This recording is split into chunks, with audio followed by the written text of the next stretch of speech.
જંબુસર નગરપાલિકામાં સફાઈ કામદારોનું આઉટસોર્સિંગ વિરોધ. વ્હાઇટ કોર્ટના સ્ટેટના આધાર પર લેખિત રજૂઆત. જંબુસર નગરપાલિકા દ્વારા સફાઈ કામગીરી આઉટસોર્સિંગથી કરવાના નિર્ણયથી સ્થાનિક સફાઈ કામદારો દ્વારા થયો વિરોધ.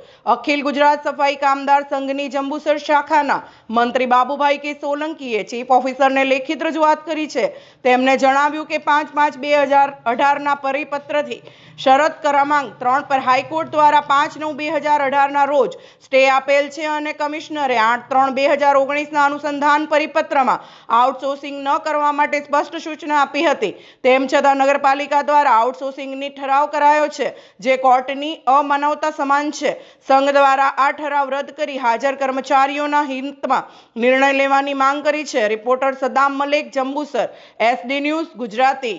अखिल गुजरात सफाई कामगार संघ जंबूसर शाखा દ્વારા જંબુસર નગરપાલિકાની અંદર સફાઈની કામગીરી આઉટસોર્સિંગથી કરાવવા જે ઠરાવ કરવામાં આવેલો છે એ ઠરાવ રદ કરવા અમે માનનીય ચીફ ઓફિસર સાહેબશ્રીને રજૂઆત કરી છે કે જે માનનીય કમિશનર સાહેબશ્રીએ ઓર્ડર કરેલો છે, પરિપત્ર કરેલો છે, પરિપત્ર મુજબ ઠરાવ રદ થાય એવી અમે નગરપાલિકાના ચીફ ઓફિસર પાસે આશા રાખીએ છીએ.